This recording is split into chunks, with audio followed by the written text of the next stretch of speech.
بسم اللہ الرحمن الرحیم۔ الحمد للہ۔ آج 6 جولائی سوموار شریف ہے۔ اللہ رب العالمین، اللہ احکم الحاکمین، وحدہ لا شریک، اس خدائے بزرگ و برتر کے کروڑ ہا احسانات کہ اس کی خصوصی مہربانی سے ہماری زندگی کی کچھ گھڑیاں قرآن شریف کا سبق پڑھنے کے لیے ہمیں نصیب ہو رہی ہیں۔ یقیناً یہ مولا تعالیٰ کا بہت بڑا فضل ہے، کرم اور احسان ہے۔ آج 10ویں رکوع کی بقیہ آیات کو پڑھنے کی کوشش کر رہے ہیں، اور سورہ البقرہ یقیناً دوسرا سپارہ اور تیسرا بھی نصف تک سورہ بقرہ ہی ہے۔ اعوذ باللہ من الشیطان الرجیم، میں پناہ مانگتا ہوں اللہ تبارک و تعالی کی شیطان مردود کے شر سے۔ بسم اللہ الرحمن الرحیم، اللہ تعالیٰ کے بابرکت نام سے شروع کرتا ہوں جو بڑا مہربان نہایت رحم فرمانے والا ہے۔ کلام الہی اس طرح ہے، ام حسبتم ان تدخلوا الجنہ، کیا تم خیال کر رہے ہو کہ اسی طرح داخل ہو جاؤ گے جنت میں؟ ولما یاتکم مثل الذین خلوا من قبلکم، حالانکہ نہیں گزرے تم پر وہ حالات جو گزرے ان لوگوں پر جو تم سے پہلے ہوئے۔ مستہم البأساء، پہنچی انہیں سختی، والضراء اور مصیبت، وزلزلوا اور وہ لرز اٹھے، حتیٰ یہاں تک کہ یقول الرسول، کہہ اٹھے اس زمانے کے رسول، والذین آمنوا اور جو ایمان لائے تھے، معہ ان کے ساتھ، متی نصر اللہ، کب آئے گی اللہ پاک کی مدد؟ الا ان نصر اللہ قریب، سن لو یقیناً اللہ پاک کی مدد بہت قریب ہے۔ ترجمہ کلاس کے معزز اراکین، اس آیہ مقدسہ میں یہ تو ہمیشہ کی طرح ہمارا حال جو ہے، ان مقدس آیات کا ترجمہ، ان کی صوفیسہ تشریح جو ہے، جس کو کہتے ہیں حق ادا کرنا، شاید دنیا کے کسی بڑے سے بڑے بزرگ نے بھی یہ نہیں کہا۔ ہم تو ایک ادنا سے طالب علم ہونے کا بھی شاید پورا درجہ نہیں رکھتے قرآن پاک کا، تو کوشش اس تھوڑے سے وقت میں کرتے ہیں پوری ایمانداری سے اور اپنے بزرگوں کی آراء سے جنہوں نے قرآن کی تفسیر لکھی، کہ امتحان، دوسرے لفظوں میں کہتے ہیں آزمائش۔ قرآن پاک میں ایک جگہ آتا ایحسب الناس ان یقولوا، کیا تم یہ گمان کرتے ہو کہ ان یقولوا، اتنا کہہ دو آمنا، ہم ایمان لے آئے، اور وہم لا یفتنون، اور تمہاری کوئی آزمائش نہیں ہوگی؟ یعنی اللہ فرماتا ہے صرف اتنا کہنے سے ہی تمہیں بخش دیا جائے گا۔ وہ ایک شعر ہے نا کہ یہ شہادت گاہ الفت میں قدم رکھنا ہے، لوگ آسان سمجھتے ہیں مسلمان ہونا۔ تو دوسری وہ آیہ مقصرہ، اسی سپارے کے ذرا پیچھے جاؤ، پہلا دوسرا تیسرا رکوع ہے، اس میں اللہ تعالیٰ فرماتا ہے وَلَنَبْلُوَنَّكُمْ بِشَيْءٍ مِّنَ الْخَوْفِ، البتہ ہم تمہیں ضرور آزمائیں گے۔ وہ 5 چیزیں آئی ہیں ادھر، بِشَيْءٍ مِّنَ الْخَوْفِ وَالْجُوعِ وَنَقْصٍ مِّنَ الْأَمْوَالِ وَالْأَنفُسِ وَالثَّمَرَاتِ۔ کتنی چیزیں؟ خوف، بھوک، بِشَيْءٍ مِّنَ الْخَوْفِ وَالْجُوعِ، جو کہتے ہیں بھوک کو، والجوع ونقص من الاموال، اور مالوں میں کمی، مالوں میں نقص، والانفس اور جانوں میں کمی، یہ 4 چیزیں ہوں گی، والثمرات اور پھلوں میں کمی۔ یہ 5 چیزیں میرے پاک رب اللہ وحدہ لا شریک نے بیان فرمائی ہیں کہ یہ 4-5 چیزیں ہیں جو بیان کی گئی ہیں، ہم ان میں سے کسی صورت میں بھی آپ کا امتحان، آپ کی آزمائش لے سکتے ہیں۔ وہ رب جو ہوا رب العالمین، آج ہم 2 ٹکے کے استاد ہیں، اپنی کلاس کو پڑھائیں، ہم اللہ تعالیٰ کے مقابلے میں مخلوق کی کیا حیثیت ہو سکتی ہے؟ ہم 2-3 ماہ کے بعد ٹیسٹ لینے کی پوزیشن میں ہوتے ہیں کہ ٹیسٹ لو بچے کا، ویکلی ٹیسٹ لو، ہفتہ وار، منتھلی ٹیسٹ ہوں، تاکہ پتہ چلے بچہ۔ ہم کہتے ہیں ہمارا حق ہے، ہم استاد ہیں، اللہ اکبر۔ تو کیا کائنات کا پاک رب نہیں امتحان لے سکتا؟ کہ اللہ تعالیٰ تو پھر رب ہے نا، اس کا تو حق ہے وہ جب چاہے اپنے بندوں کو آزمائے۔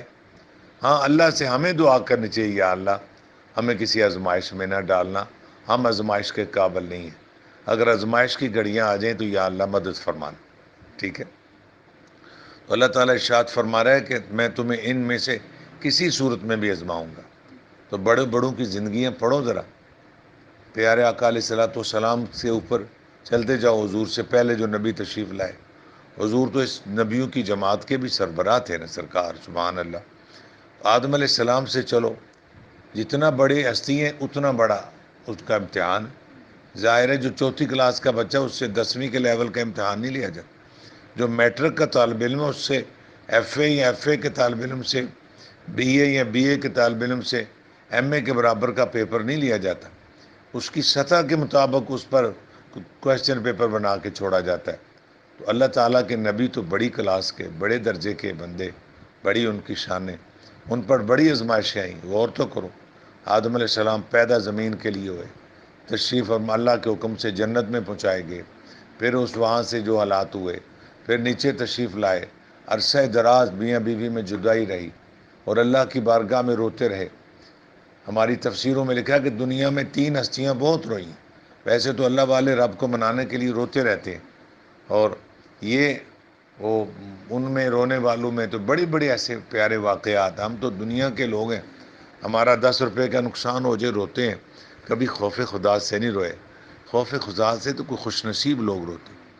میں نے کتاب میں پڑھا تھا کہ گلی سے کوئی نمازی گزرے، چھت سے پانی ٹپک رہا تھا، تو اس نمازی نے اوپر آواز دی، بھائی گھر والوں، پانی کے قطرے میرے جسم کپڑوں پر گرے ہیں، تو مجھے پلیز بتا دیں یہ قطرے پانی پلید ہے یا صاف ہے؟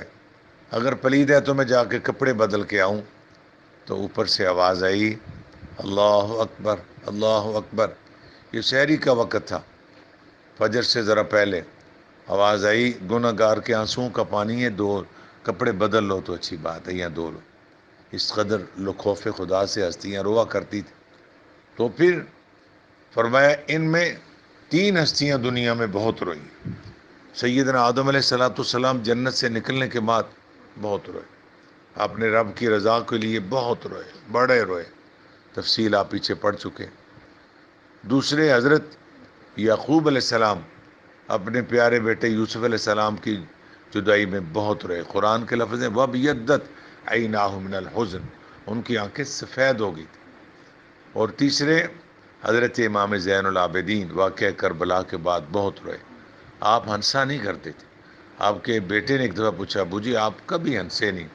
تو آپ نے فرمایا، میرے بیٹے، کربلا میں جو میری آنکھوں نے دیکھا، اگر آپ بھی دیکھ لیتے تو آپ بھی کی ہنسی چھن جاتی۔ یعنی یہ ہستیاں کس قدر آزمائشوں سے گزرے۔ قرآن شریف ذرا پڑھیے، اللہ فرماتا ہے وَإِذِ ابْتَلَىٰ إِبْرَاهِيمَ رَبُّهُ بِكَلِمَاتٍ فَأَتَمَّهُنَّ، ہم نے آزمایا یعنی مبتلا کیا ابراہیم علیہ السلام پر، چند آزمائشیں ڈالی، فَأَتَمَّهُنَّ، وہ ان آزمائشوں پر الحمدللہ خدا کے فضل سے پورے اترے۔ آزمائش تو دیکھو، پیدا ابھی ہوئے نہیں تو ماں باپ پر آزمائش کہ وہ اس وقت بچہ پیدا کرو گے تو بچے کو ذبح کر دیں گے، نمرود کے حواری، اس کے سپاہی آ کے ختم کر دیں گے۔ اس ڈر سے بچہ جا کے جنگل میں ایک جگہ بنائی جہاں ان کی ولادت پاک ہوئی۔ کس خوف میں مبتلا تھی ان کی عظیم الشان ماں اور ان کے والد گرامی، جن کا نام تھا حضرت طارق۔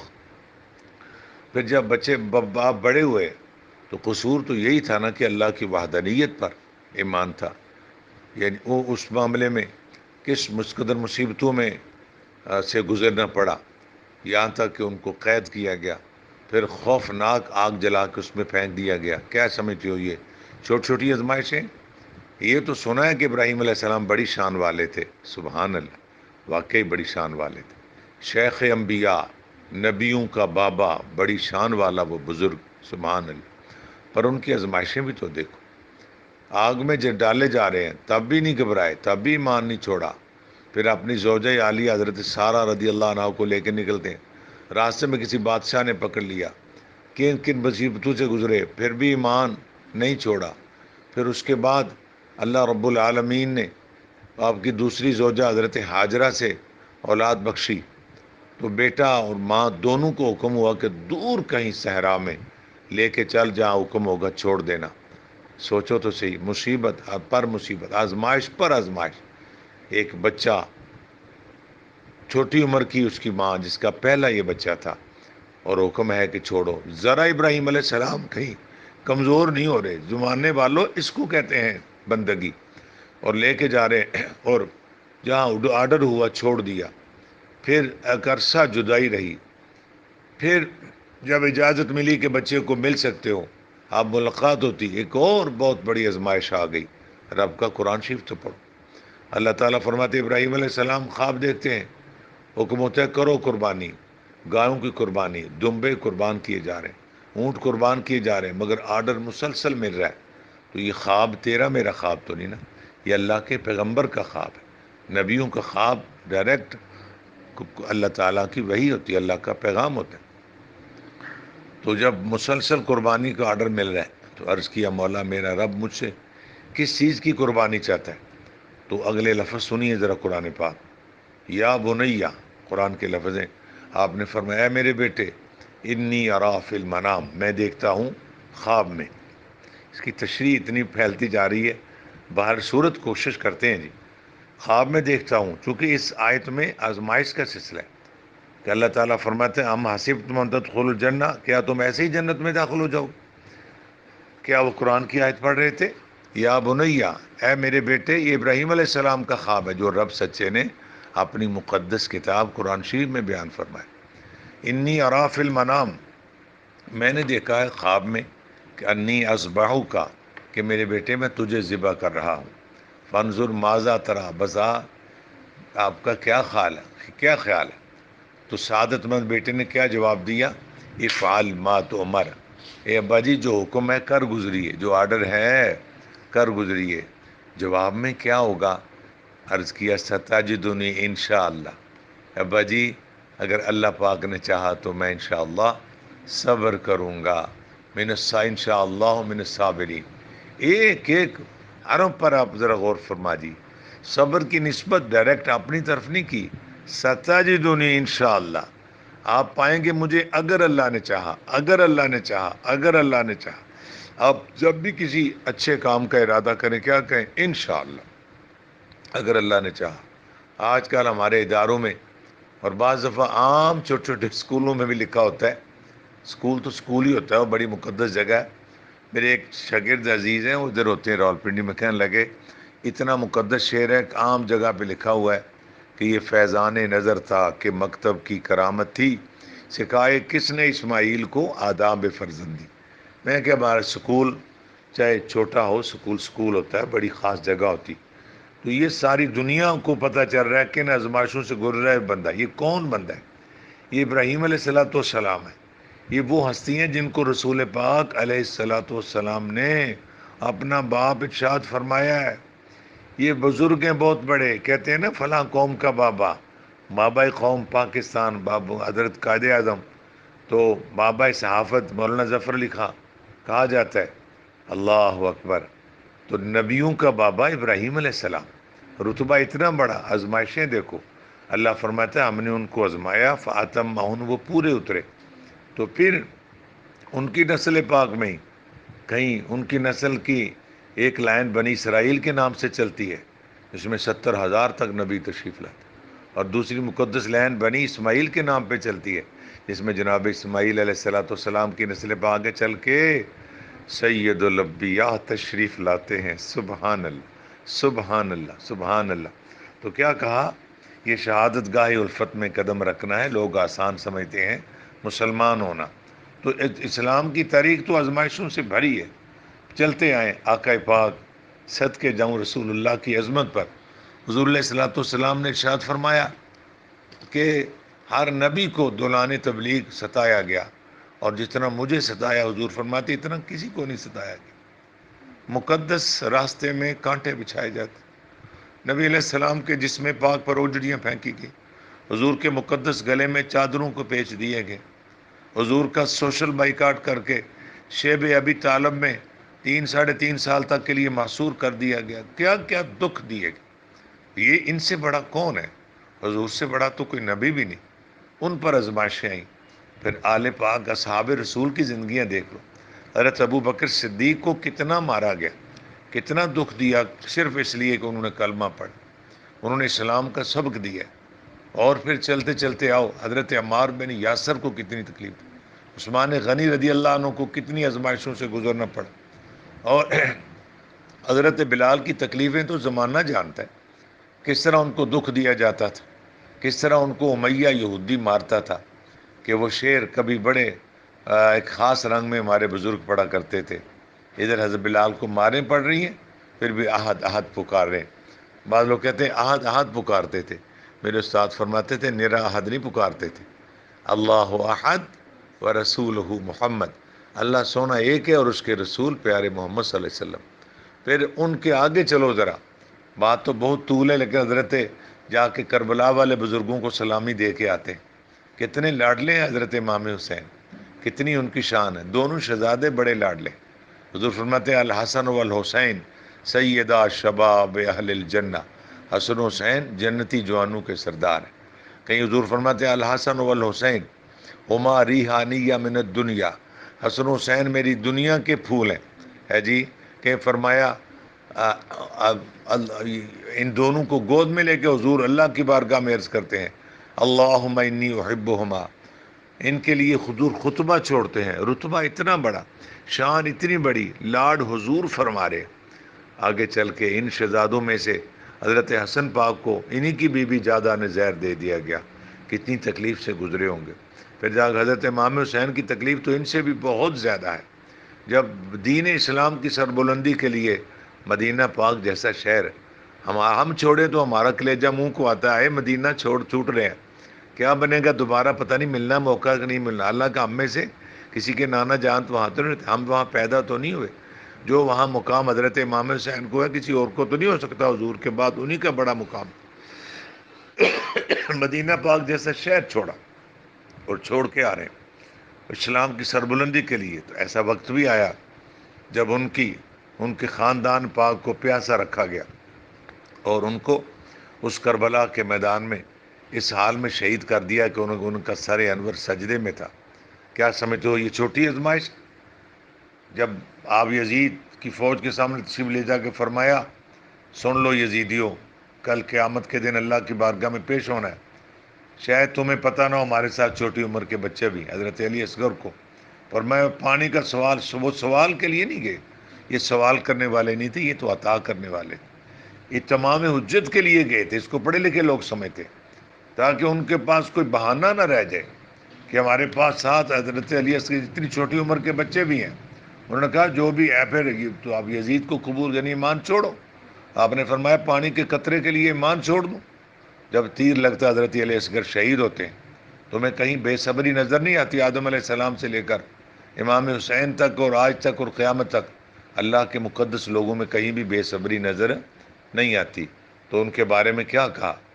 کوئی سینہ کو بھی نہیں کی، کوئی ایسی بات نہیں کی، بال نہیں نوچے، وہ اللہ کی پاک ذات کی بے ادبی نہیں کی کہ یا اللہ کیا ہو رہا ہے، تیرے نبی کا لاڈلا نواسا ہوں، میرے 6 ماہ کے بچے کو میری گود میں ذبح کیے جا رہے، شہید کیے جا رہے۔ کیا کسی خوب شاعر نے کہا چھوٹی قبر کڈ کے آپ حضرت علی اصغر نو ہتھی دفنا دیتا، چھوٹی قبر کر کے آپ حضرت علی اصغر نو ہتھی دفنا دیتا، تے عرض کیتی لے او مالکا جویں رضا تیری، لے او سونیا جویں رضا تیری، دامن چاڑ حسین وکھا دیتا۔ اب بتاؤ ساتھیوں، یہ بڑے بڑوں کا میں نے ذکر کیا جن کے رتبے بڑے تھے، جن کے صدقے قیامت کے دن ہزاروں لوگوں کی خیر ہونی، وہ آزمائشوں سے گزرے، ہم تو ان کے غلام ہیں، ہم تو ادنا انسان ہیں۔ تو آیت مقدسہ میں اللہ فرماتا ہے کیا تم خیال کر رہے ہو، گمان کرتے ہو اسی طرح ان تدخلوا الجنہ، جنت میں ایسے ہی داخل ہو جاؤ گے؟ ولما یاتکم مثل الذین خلو من قبلکم، حالانکہ نہیں گزرے تم پر وہ حالات جو تم سے پہلے لوگوں کے گزرے تھے۔ پہلوں کا میں نے تھوڑا سا ذکر کیا، پھر بھی ان کا ذکر تو مکمل نہیں ہوتا نا۔ صالحین کا ذکر جو ہے عند ذکر الصالحین تنزل الرحمہ، صالحین کا ذکر جہاں ہو وہاں اللہ کی رحمت کا نزول ہوتا ہے. ظاہر ہے ان کی صالحات، ان کی نیکیوں کا ذکر ہوگا جس سے ہمارے ایمان کو آسرا ملے گا. اللہ فرماتا ہے مستہم الباساء والضراء، پہنچی انہیں سختی اور مصیبت، والزلزلوا اور ڈور لرز اٹھے، والضراء وزلزلوا حتی یقول الرسول، یہاں تک اس زمانے کے رسول بھی کہہ اٹھے، یا والذین آمنوا معہ، جو ان کے ساتھ ایمان لائے تھے، متی نصر اللہ، کب آئے گی اللہ کی مدد. اب اس کی تفصیل میں جاؤ تو 10 دن بھی لگے، ہم اس کا حق نہیں ادا کر سکتے، اس قدر مشکلیں ہیں. انہوں نے کہا یا اللہ کب تیرا کرم ہوگا؟ تو میرے پاک رب تو پھر اللہ سے بڑا وفادار کون ہو سکتا ہے. الا ان نصر اللہ قریب. میں نے اس ذکر میں بہت ساری ہستیوں کا ذکر چھوڑ کے پیچھے آئے ہم، کیونکہ ٹائم تھوڑا ہوتا ہے. یوسف علیہ السلام کی آزمائشیں، موسیٰ علیہ السلام کی آزمائشیں، ان کی قوم کی آزمائشیں، یذبحون ابناءکم ویستحیون نساءکم، لڑکے ذبح ہو رہے ہیں، لڑکیوں کو زندہ چھوڑا جا رہا ہے. یہ بات کہنے میں تو اتنی بڑی نہیں لگ رہی، ذرا غور کرو کتنی آزمائشیں. اللہ تعالیٰ فرماتے ہیں تو پھر کیا ہوا، الا ان نصر اللہ قریب، حکم ہوا اللہ کی مدد قریب ہے. سبحان اللہ. یعنی اس آیت پاک میں یہ ہے کہ آزمائشوں سے گزرنا یہ بڑے لوگوں کی شان تھی. نبیوں پیغمبروں کا یہ رتبہ تھا، وہ آزمائشوں سے گزرتے تھے اور پھر وہ ہر حال میں صابر رہتے تھے. اس صبر کی تشریح اس سپارے کے شروع میں تیسرے رکوع میں نے کی تھی. اب صبر کا مطلب یہ ہے کوئی آزمائش آ جائے، آپ کا کوئی بچہ بیمار ہو جائے، آپ کی بچی کو سسرال میں مارا جائے. آج مجھے ایک عزیزہ کی کال آئی تھی کہ کیا یہ صبر ہے؟ کہتے ہیں میرے ابو اور میرے چاچو آئے تھے، میرے سسرال والوں میں میرے میاں نے، باہر ہوتا اس نے مجھے گالیاں دیں فون پہ، بڑی نازیبہ باتیں کہیں. تو میں اس کو کہہ رہی تھی کہ آپ، میں کسی کے بہن ہوں، مجھے گالیاں دے رہے ہو، تو اگر آپ کی بہن کو اس کا میاں گالیاں دے تو اس کا کیا بنے گا؟ تو میرے سسر نے سنا ہے اور ساس نے، پہلے آگے ساس نے مجھے تماچے مارے، پھر میرے سسر نے ان کو بتایا کہ ایک کہندی سے بھئی کہ تیری بہن نے بھی کوئی گالیاں دے. وہ کہے ابو میں نے انکل ایسے نہیں کہا، آپ کا بیٹا مجھے گندیاں بےہودہ گالیاں دے رہا تھا. میں نے کہا میں آپ کی بیوی ہوں اور کسی کی بہن کسی کی بیٹی ہوں، آپ مجھے گالیاں دے رہے ہیں، اگر آپ کی بہن کو اس طرح گالیاں دے تو پھر اس کے دل سے کیا نکلے گا؟ کہتی ہے آگے سسر نے بھی مجھے مارا. میاں باہر ہے، جو بات ہوئی میں نے عرض کر دی. تو پھر کہتے ہیں میں نے گھر کال کی، میرے چاچو اور میرے ابو آئے ہیں. اللہ اکبر. ترجمہ کلاس کے دوستوں، کیا ہمارا معاشرہ کدھر جا رہا ہے. ابو اور چاچو ہیں، انہوں نے آ کے جب انہوں نے بات سنی ہے تو وہ میرے ابو مجھے مارنے پڑے. تو پھر وہ میری ناند نے مجھے چھڑایا، انہوں نے کہا کل ان کو پہلے بھی اس کو مارا ہے. یعنی انہوں نے بھی اپنے وہ کڑم جو کہتے ہیں رشتہ داری میں، ہماری پنجابی میں کہتے ہیں، انہی کی بات کو سن لے، بیٹی کی بات نہیں سنی. تو اس نے پھر چاچو اور ابو نے کہا تینوں اے مارن کٹن لال کر سن اتنے رہنا ہی، خبردار نہ ہوئی. اب میں اور آپ پورا معاشرہ، کیا ہماری نمازیں قبول ہو جائیں گی؟ ہمارے روزے قبول ہو جائیں گے؟ ہم نے کلاوہ کلاوہ داڑیاں رکھی ہیں، پگڑیاں باندھتے ہیں، ساری سے رات بھی کئی لوگ نفل پڑھتے ہوں گے نیک لوگ. کیا اس طرح کا ظلم کرنے والا معاشرہ بخشا جائے گا؟ چلو سسرال والوں کو بھی تو مرنا ہے، انہوں نے بھی اللہ کی بارگاہ میں پیش ہونا ہے. جو ماں باپ اور اس کا چاچو ہے ان کو بھی نہیں شرم آئی کہ بیٹی کو اس طرح کر رہے. اب وہ بیٹی زہر کھا کے مر جائے تو پورا معاشرہ نہیں قصوروار؟ وہ خودکشی پر پورا معاشرہ ذمہ دار نہیں ہے؟ کہ جنہوں نے آ کے باپ نے بھی ان کی بات سنی، چونکہ انہوں نے پہلے سنا لی، یہ بھی آدھی جی تیری بہن انج کوئی ہوئے. انہوں نے یہ نہیں سنا کہ کہہ رہی تھی ابو میری بات تو سن لے. کہتے وہ زیادہ ہو گئے، انہوں نے پانی دیا ابو کو، انہوں نے اپنی بات سنا لی. میرے باپ نے میری بات سنی، انہوں نے کہا کچھ بھی کر. اب وہ بچی اگر زہر کھا لے، وہ بجلی کے ساتھ لگ جائے تو کیا قصوروار؟ ڈائریکٹلی تو وہ ہوئے سسرال والے اور اس کے ماں باپ، یہ بالخصوص ہوئے، بالعموم پورا معاشرہ قصوروار ہے اگر وہ بچی آج زہر کھا لیتی. میں نے اس بیٹی کو کہا میرے بچے اللہ آپ کو صبر دے، آپ صبر کریں، میرے اللہ کو منظور ہوا تو میں آپ کے باپ سے رابطہ کرتا ہوں ہفتے کے، چونکہ بہت تعلق ہے ان سے ہمارا. ہفتے کے اندر اندر میں انشاءاللہ العزیز جو مجھ سے آسانی سے ہو سکا، جو میرے بس میں ہے، رضا الہی خاطر میں ضرور کروں گا. پہلے تو اس کے باپ سے رابطہ کرنے، نمبر اس نے مجھے بھیجا، پھر اس کے سسرال والوں سے رابطہ کر کے انشاءاللہ میں رضا الہی خاطر، میں خود 3 بیٹیوں کا باپ ہوں، اس کے سسرال تک جائیں گے انشاءاللہ، اور ان کے باپ اور چاچو کی تربیت کریں گے کہ جتنے تیاں دیتی ہیں اس جگہ انج نہیں آکھی تھا بھائی انہوں اور مارو، اس کا جنازہ نکلے. اگر وہ بچی تیرے میرے جیسے بابے کو کان سے پکڑ کے بچے پیو میرے یار کنے پیسے لے نہیں میرے، وہ سسرال والے تو پہلے ہی بہو بیٹی کی ٹکا قدر نہیں کرتے، اوپر سے تم کہہ کے آ جاتے ہو کہ مرے جیے اتھے جیے، کیوں؟ میں آپ کو بتاؤں کہ جانور ہم زمیندار لوگ ہیں، جانور رکھنے والے، ہمارے علاقے سے ایک بندے نے ایک، کس طرح بتاؤں، ایک بیل دیا، نئی عمر کے بیل کو پنجابی میں کہتے ہیں بچہ، ویڑا، انہوں نے دیا، پیار سے پالا تھا، گھر کا تھا، تو کسی وجہ سے بیچنا پڑا، زمیندار لوگوں کو مجبوری پڑ جاتی، تو انہیں کہنے لگے اے گاں دا پتر ہے، مجھے لگتا ہے میرا ہی پتر ہے، میں پترا طرح انہوں پالیا، چارہ ڈالتی تھی، میں ان کو آٹا بھی دیتی تھی، تو اس سے کام ضرور لینا، اس لیے آپ لے کے جا لیں گے، اس کو مارنا نہ، اس کو بھوکے نہ رکھنا۔ میں جانتا ہوں وہ جنہوں نے ایک بیل بیچا تھا، وہ جا کے ملنے جاتے تھے، پتہ کرتے تھے اس کو، 2 سال یا سال کے بعد پتہ کیا کہ وہ بڑا کمزور ہوا، تو ان کو ڈبل پیسے دے کے واپس لے آئے، کہتے ہیں ہم نے بڑے شوق سے پالا، آپ نے تو اس کی قدر ہی نہیں کی۔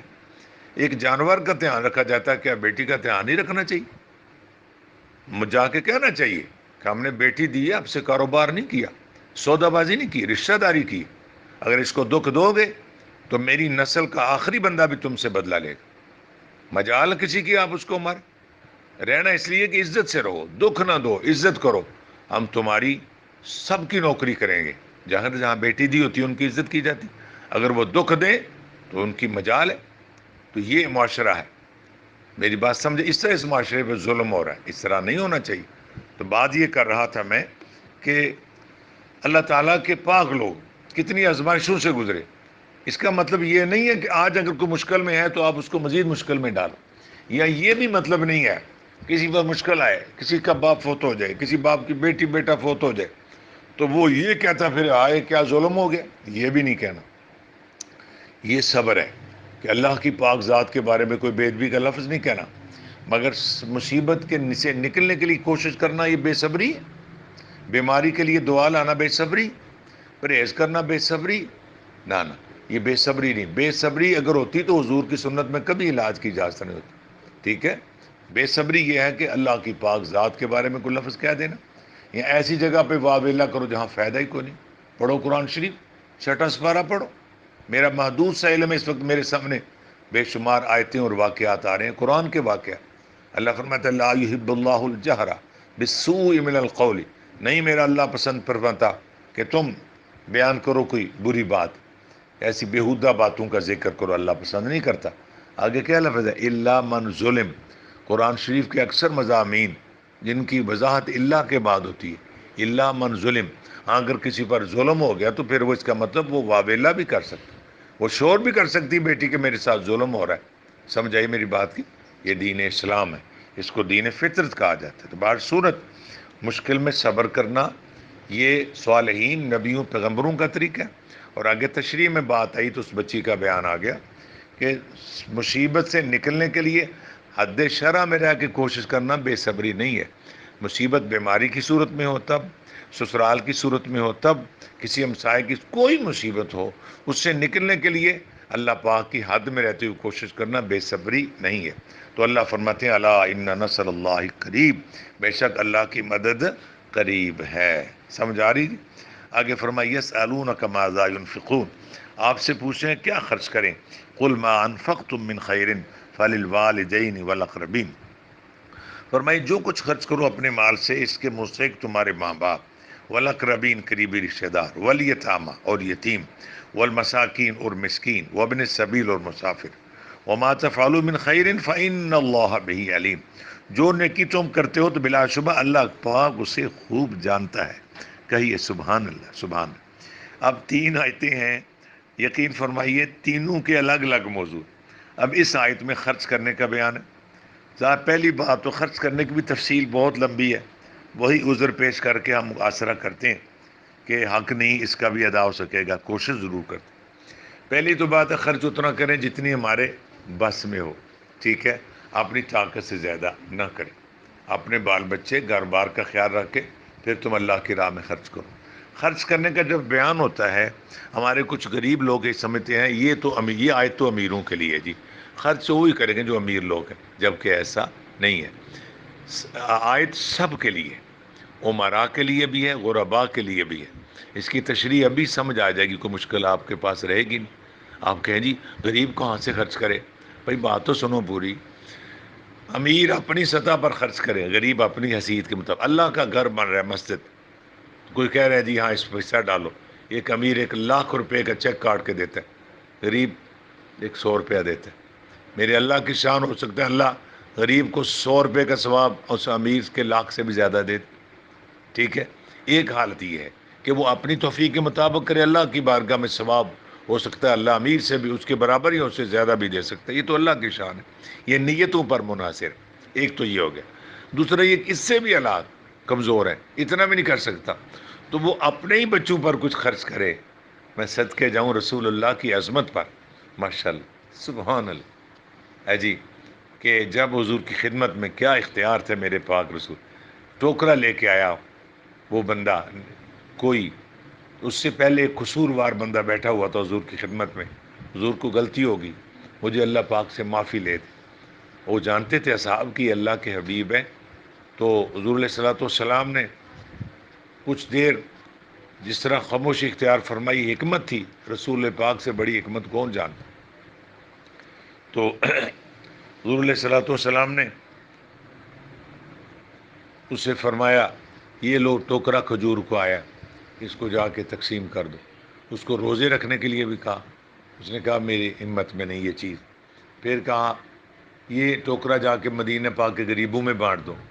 کہنے لگے یا رسول اللہ، پہلے اس کو غریبوں کو کھانا کھلانے کے لیے بھی کہا جو اس کے بس میں نہیں تھا، پھر کہا یہ ٹوکرا ہے یہ بانٹ دو غریبوں میں جا کے۔ ہاتھ جوڑ کے جوڑے ہوں گے اس نے، کتنے ادب سے کہا ہوگا کہ اللہ کے پیارے حبیب اس یہاں کے مجھ سے زیادہ غریب بھی کوئی نہیں۔ اللہ کے حبیب نے فرمایا جاؤ جا کے اپنے گھر والوں کو کھلا دو، تیرا کفارہ ہو جائے گا۔ اس کے مطلب غریب اپنے ہی آپ بچوں کو دے دے، یہی اس کا خرچ کرنا ہو جائے گا، یہی اس کا صدقہ ہو جائے گا، اللہ تعالیٰ اس کو اس کی بھی جزا عطا فرمائے گا۔ بات سمجھ میں آ رہی؟ ایک تو اس بات کا خیال کریں۔ پھر اس میں رشتوں میں اللہ رسول کے بعد سب سے قریب کا رشتہ کون ہے؟ وَلِلْوَالِدَيْنِ، پھر اس کے بعد اقربین۔ والدین کے بعد دو شاخیں نکلتی ہیں، ایک داد کا خاندان، دوسرا نان کا خاندان۔ حدیث میں والدین کو 3 رشتوں کو درجہ ملا، بارہا وہ حدیث سنی، من ولدہ کا، من علمہ کا، من زوجہ کا، جنم دینے والے، پڑھانے والے، اور بیٹی دینے والے بھی کیا ہے؟ ماں باپ۔ والاقربین، داد کا نان کا خاندان، قریبی رشتہ دار، پھر یتیم تے مسکین، پھر مسافر۔ اس نسبت سے خرچ کرو، آپ ان پر کرو گے تو آپ کو ڈبل فائدہ ہوگا، ایک خرچ کرنے کا، دوسرا صلہ رحمی۔ اور اگر اللہ فرماتا ہے وَمَا تَفْعَلُوا مِنْ خَيْرٍ، جو تم نیکی کرتے ہو بلا شبہ، فَإِنَّ اللَّهَ بِهِ عَلِيمٌ، اللہ پاک اسے خوب جانتا ہے۔ ریاکاری سے بچتے ہوئے، دکھلاوے سے بچتے ہوئے۔ سبق کی آخری آیہ مقدسہ، کتب علیکم القتال وہو کرہ لکم، تم پر لکھ دی گئی، یعنی فرض کر دی کہ جہاد، اور وہ تمہیں پسند نہیں ہے، ظاہر ہے جانے دینا کسے پسند ہے، مگر یہ عام لوگوں کی بات ہے، ایمانداروں کو تو اللہ کی رضا پسند ہوتی تھی۔ وہ آسان تک رہو شیئں وہو خیر لکم، میرا پاک رب فرما رہا ہے ہو سکتا ہے تمہیں ایسی چیز نہ پسند ہو حالانکہ وہ تمہارے لیے بہتر۔ وہ آسان تحبوا شیئں وہو شر لکم، اس سے تمہیں کوئی چیز پسند ہو اللہ کہ تمہارے حق میں بہتر ہے نہ ہو۔ پچھلے دنوں میں آیا نا قصاص کا معاملہ، اللہ پاک فرماتے ہیں وَلَكُمْ فِي الْقِصَاصِ حیات، قصاص میں زندگی ہے۔ آپ بندہ کہتے ہو بندہ مار دے پہ تو حیات ہے، ایک مار کے ہزاروں کی زندگی بچائی جا رہی ہے۔ ادھر فرمایا جہاد تم پر فرض ہے، الگ تم اس کو پسند نہیں کرتے تو یہ ضروری نہیں ہے کہ جو تم پسند کرو وہی بہتر۔ اگر جہاد ختم ہو جائے، جو سرحدوں پہ ہمارے فوجی جوان، ہماری پاک فوج کے لوگ کمر بستہ ہو کے کھڑے ہیں، اپنے جسموں پر ہتھیار لے کے کھڑے ہیں، وہ صبح و شام، اگر وہ لوگ کھڑے ہوں تو ہم نہ کھڑے ہوں تو ہم رام کی نیند نہ سو سکتے، کیا کہ ہماری عزتیں لٹ جائیں، ہمارا مال لٹ جائے۔ اللہ تعالیٰ فرماتا ہے تمہیں ضروری نہیں کہ وہ چیز اچھی ہے جو تمہیں پسند ہے، تو جو چیز تمہیں نہیں پسند ہو سکتا ہے تمہارے لیے بہتر ہو، اور جو تم پسند کرتے ہو سکتا تمہارے لیے بہتر نہ ہو۔ اس کی تشریح میں بھی بہت دور جایا جا سکتا ہے، اور بہت ساری قیمتی باتیں اس کے اندر ہیں۔ واللہ یعلم وانتم لا تعلمون، اور حقیقت یہ ہے اللہ پاک ہی جانتا ہے جو تم جانتے نہیں ہیں، یعنی مختصر اس کو یوں کر لیں کہ اپنے آپ کو اپنی مرضیاں چھوڑ کے اللہ کی رضا، وہ جہاد ہو یا اس کی راہ میں خرچ کرنا ہو یا کسی مشکل میں صبر ہو، رضا الہی کے پیش نظر اپنے مالک کی مرضی پر اپنے آپ کو قائم رکھو، اس سے بڑی کوئی سعادت نہیں ہو سکتی۔ بہت ساری تشریح ہم نے کی، لیکن بہت سارے اس کے رموز پھر بھی باقی ہیں، حالانکہ ہمارا علم بہت ہی محدود ہے۔ اعوذ باللہ، اعوذ حمزہ یعنی عین، اعوذ باللہ من الشیطان الرجیم، را کو پر کرے، بسم اللہ الرحمن الرحیم۔ ام حسبتم، ام ہا، یہ ہا کون سی ہے؟ حکمت والی۔ ام حسبتم، ام حسبتم، ہاتھوں کے ذرا، ام حسبتم، ام حسبتم ان تدخلوا الجنة، ان تدخلوا الجنة ولما يأتكم مثل الذين خلوا من قبلكم، یا کے ساتھ الف نظر آ رہا جی؟ اس کو ہم نے پڑھا حمزہ کی طرح، کیوں؟ جب الف پر جزم آ جائے تو حمزہ ہو جائے گا، تو حمزہ جھٹکے سے یاتی، ولما یاتکم مثل الذین خلو من قبلکم، دو چیزوں کو میں دیکھتا ہوں، خلو من قبلکم، مستہم مست سین ہے جی، مستہم البأساء والضراء، والضراء، دعا ہے نا جی، وا زبر دا، ود دعا زبر را، در را زبر علی بڑی مد را، کیا بنا؟ والضراء، وزلزلوا حتی یقول، وزلزلوا، ماشاءاللہ، لام پر پیش، واو ساکن، وزلزلوا، وزلزلوا حتی یقول الرسول والذین آمنوا معه، ہاں پر الٹی پیش کھڑی زبر زیر کے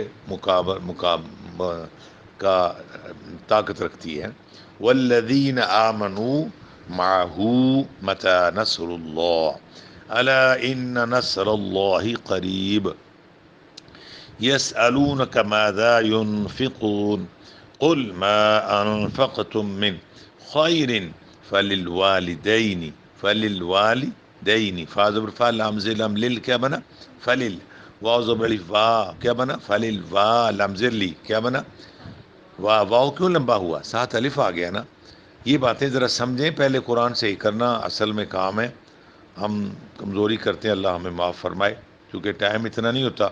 فللوالدین والاقربین والیتاما، اق بڑا کاف ہے، والاقربین والیتاما والمساکین وابن السبیل، آپ سانس لے سکتے ہیں، وابن السبیل بھی کہہ سکتے ہیں، وما تفعلوا من خیر فإن اللہ به علیم، کتب علیکم القتال، علیکم القتال، کتب، یہ کاف بریک ہے کتاب والا، کتب علیکم القتال وہو کرہ لکم، وہو کرہ، یہ ہا ہدایت والی، لکم، وعسا، وا زبر وا، عین زبر وا، سین کھڑی زبر سا، سین کھڑی زبر چھوٹی مد، وعسا ان تکرہوا شیئا وہو خیر لکم، شیئا وہو خیر، دو غلطیوں کا دھیان رکھیں، لحن خفی، لحن جلی، بڑی غلطی سے بھی بچیں اور چھوٹی سے بھی بچیں، اس طرح میں نے عرض کیا،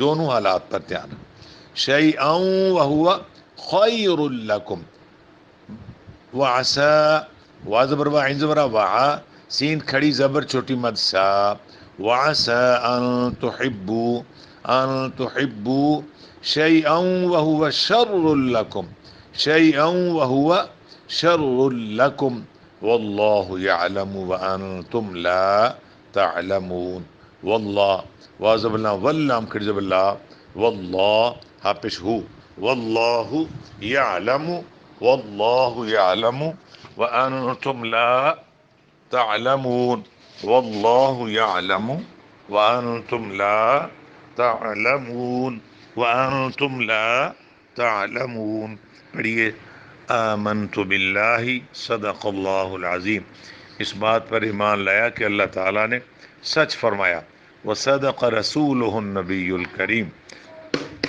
ونحن على ذلك من الشاہدین والشاکرین والحمد للہ رب العالمین۔ اللہ پاک تیرا شکر، کروڑہا احسانات، تیری توفیق سے قرآن شریف کا سبق پڑھنا نصیب ہوا، اللہ تعالیٰ قبول فرما۔ مولا بڑے احتیاط سے تیری مقدس کتاب کے کلمات پڑھے جاتے ہیں، پھر اس کا ترجمہ اور تشریح کرتے ہوئے بھی نہایت محتاط رہ کے کچھ کوشش کی جاتی ہے، پھر بھی انسان ہیں، تیرے عاجز بندے ہیں، کبھی نہ چاہتے ہوئے کوئی زیر زبر کا فرق ہو گیا، ترجمہ تشریح کرتے ہوئے کوئی حرف کو جملہ ایسا نکل گیا جو مناسب نہیں ہے، تو اللہ ہمیں معاف فرما دے، خدایا درگزر فرما، اور اس پر جو تو نے راضی ہو کے اپنے فضل و کرم سے ثواب بخشا، ہمارے پیارے نبی کریم علیہ الصلاۃ والسلام کو عطا فرما۔ حضور کے توسل عالی سے انبیاء، صلحاء، شہداء، کائنات کے تمام ایمانداروں کو اس کا ثواب، نیک لوگوں کے درجے بلند فرما، گناہ گاروں کو معافی عطا فرما، بالخصوص ہم سب کے فوت شدہ والدین، ہمارے ماں باپ کی بخشش ہو دے، ہمارے والدین تیری جنت کے وارث بنے، رب ارحمہما کما ربیانی صغیرا، ہماری اولادوں کی خیر فرما، ہمارے بچے بچیوں کو شرم و حیا عطا فرما، قیامت تک ہماری نسلوں میں کوئی بے دین، گمراہ، بد مذہب، بے ادب نہ پیدا ہو، ہر مسلمان کی اولاد اس کے لیے باعث فخر بھی ہو، ماں باپ کے لیے باعث عزت بھی ہو، ماں باپ کے لیے اولاد باعث بخشش بھی ہو۔ جو لوگ اولاد کے معاملات میں دکھی ہیں، اللہ ان کی غیبی مدد فرما، مولا خیر و برکت فرما، اس وائرس اور بیماری کو کہیں دور لے جا، خلق خدا کو یا اللہ محفوظ فرما۔ اللہ کریم میرے پاک وطن پاکستان کی خیر فرما، افواج پاکستان کے حوصلے بلند فرما، یا اللہ افواج پاکستان کے حوصلے بلند فرما، جتنی فورسز میرے وطن کا دفاع کرتی ہے اللہ ان کو بلند حوصلے عطا فرما، میرے وطن کو قیامت تک آباد شاد رکھنا، یا اللہ ہماری خیر فرما، حلال نیک زندگی کے بعد جب وقت موت آئے تو ہماری گناہ گار زبان پر جاری ہو جائے لا الہ الا اللہ محمد الرسول اللہ، کلمہ طیبہ کی برکت سے، کلمہ عالی شان کی برکت سے موت کی سختی اور عذاب قبر سے بچا لینا، اور بروز قیامت ہمارے پیارے نبی، پیارے رسول علیہ الصلاۃ والسلام کی شفاعت نصیب فرما، ہمارے دونوں جہان اچھے فرما، ہمیں شفاعت رسول کا حقدار بنا۔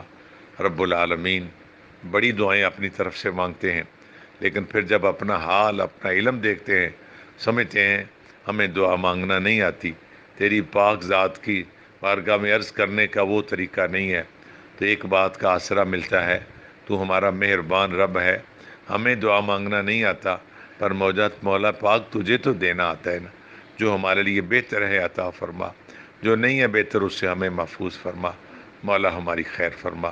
صلی اللہ علی النبی الامی وآلہ صلی اللہ علیہ وسلم، صلاۃ و سلاما علیک یا رسول اللہ برحمتک یا ارحم الراحمین۔